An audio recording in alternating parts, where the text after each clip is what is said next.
Hello everyone, welcome back to Tutorial Millennials channel. In this video, I want to show you how to whitening your teeth on CapCut apps. Let's get started.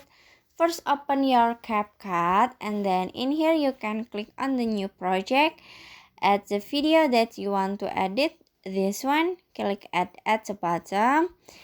Now I will show you this is the original teeth like this, but in here in this video I wanna change this teeth to white.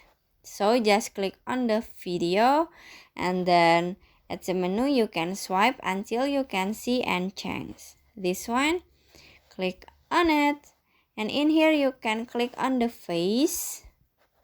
Click on the face and swipe until you can see white teeth.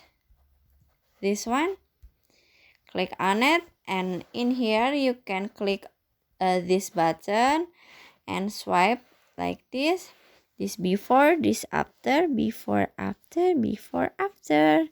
Pretty simple, right? After this you can click check icon at the bottom. Finish. So how